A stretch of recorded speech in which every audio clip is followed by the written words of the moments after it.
시청자 여러분 안녕하십니까? 고영신의 시사정담 시작하겠습니다.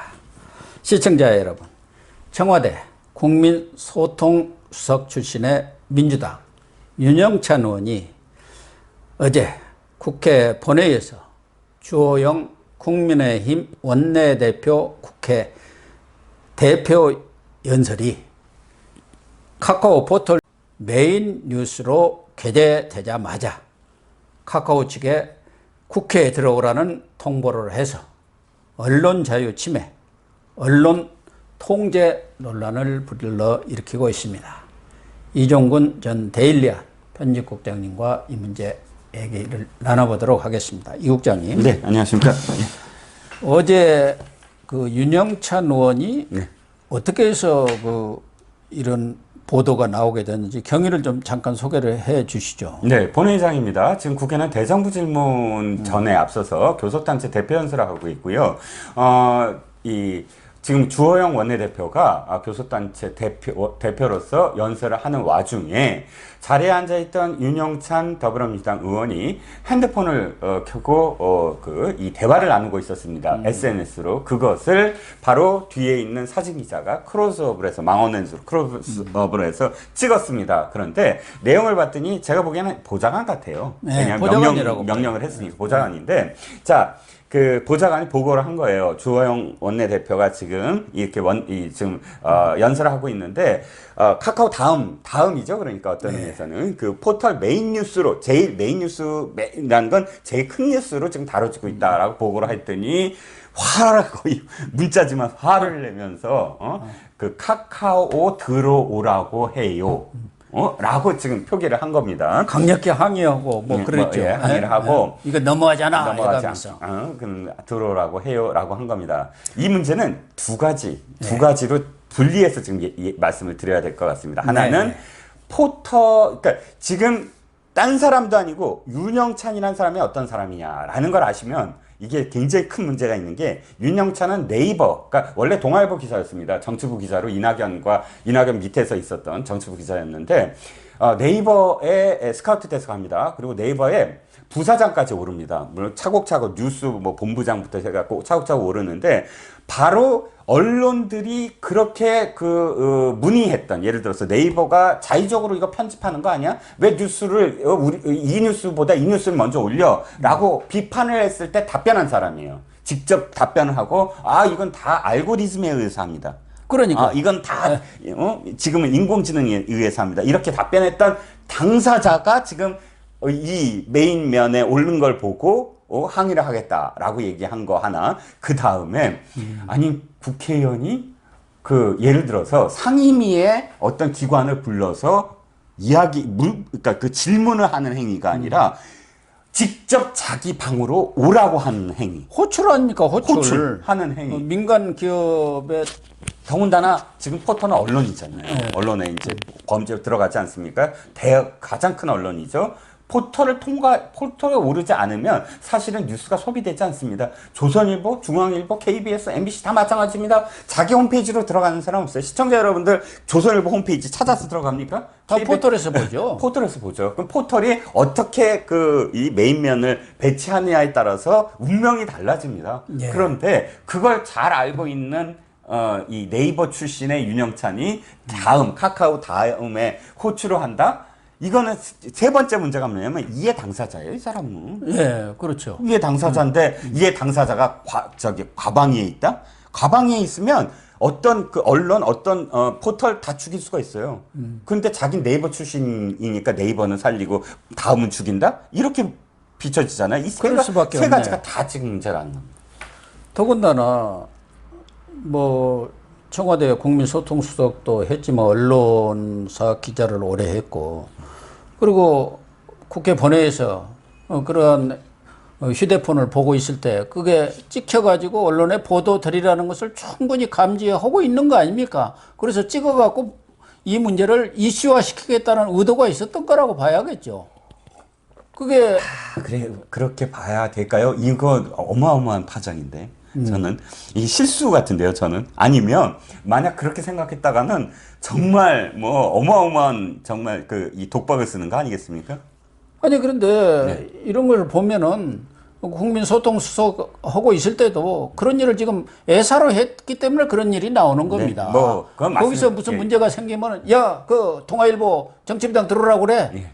네이버 카카오 그 들어오라고 그래. 이렇게 해갖고 꿀밤 주고 그랬다는 것이 지금 입증되는 거 아닌가? 그렇죠. 그런 행태가 것이 저는 제일 맞습니다. 큰 문제예요. 맞습니다. 그런 행태가 너무 그걸 안 하면 당연한 그렇게 들어오라고 못 옵니다. 그렇죠.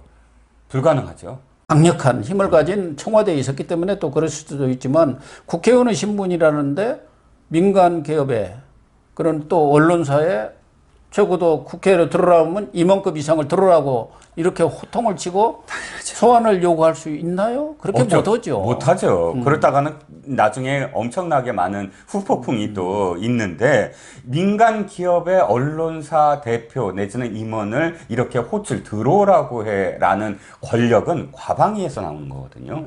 과방위의 그 상임위의 위원이라는 거, 이 완장을 갖고 지금 왜냐하면 그게 쥐었다 폈다 할 수 있는 권력이 있기 때문인데 자 이제 첫 번째부터 다시 말씀을 드리면 첫 번째는 이겁니다. 그러면 네이버를 다시 이제 그 과방위나 상임위에서 탁탁 털어야 돼요. 왜? 네이버 부사장 출신의 국회의원 입에서 메인면에 배치되는 것은 포털사가 자의적으로 하는 것이다라는 증언을 지금 한 거예요.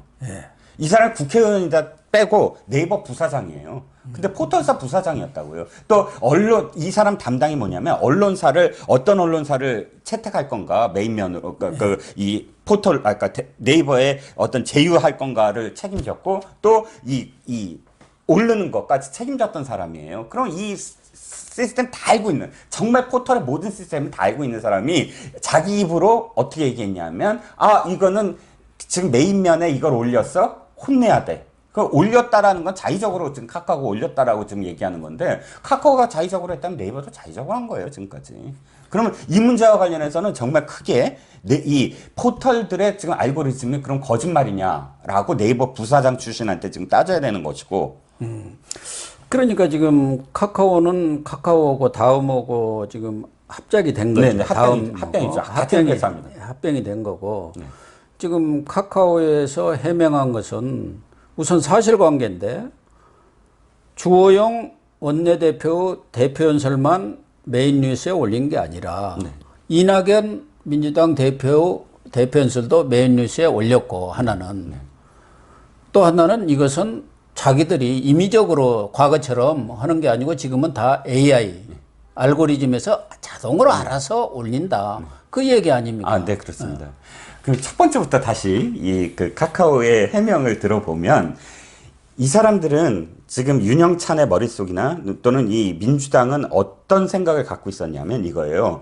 당연히 이낙연도 탑에 올라가는 걸 알 거예요. 당연히 알죠. 그러니까. 근데 주호영이 오른 건 이낙연이 안 오르고 주호영을 올려가 아니라 이낙연은 올린 건 너무 당연한 건데 주호영은 올리지 말았어야지.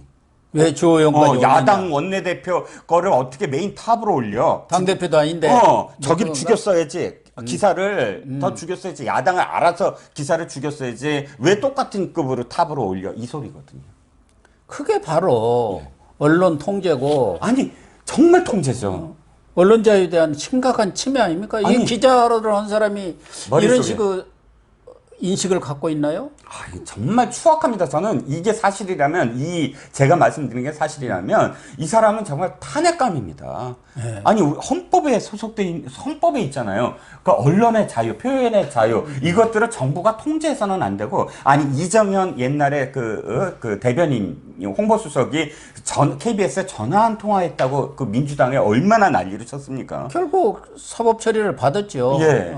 그런데 이건 전화가 아니에요. 들어오라고 해. 들어오라는 거예요. 이거야말로 진짜 윤영찬이는 탄핵감이죠. 야당 원내대표의 기사는 더 죽여야 된다.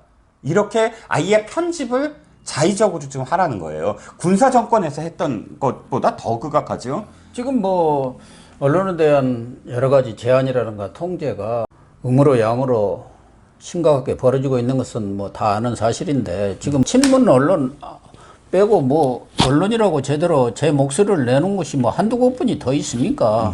지금 그것마저도 꼴을 못 보겠다는 거 아닙니까? 그래서 가짜뉴스 단속법, 가짜뉴스라는 걸 자기들이 정해갖고 정부가 지금 그렇죠. 가짜뉴스를 제일 많이 하는 데가 정부예요. 거의 트럼프 수준이죠. 홍남기도 지금 뭐 그제 아파트 값이 엄청나게 떨어졌다고 했는데 금매 나온 거 그거 하나 사례를 들어가고 4억 떨어졌다. 그런 방포에. 것들이 가짜뉴스거든요. 그렇죠. 네.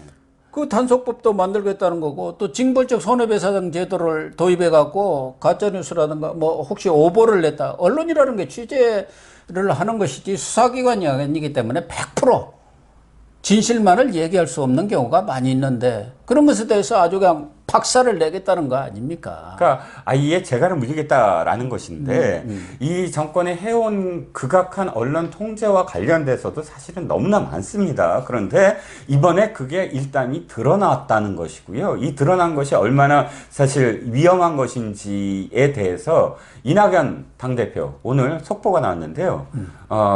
이게 오해를 살 수 있는 사안이라서 엄중하게 주의를 줬다.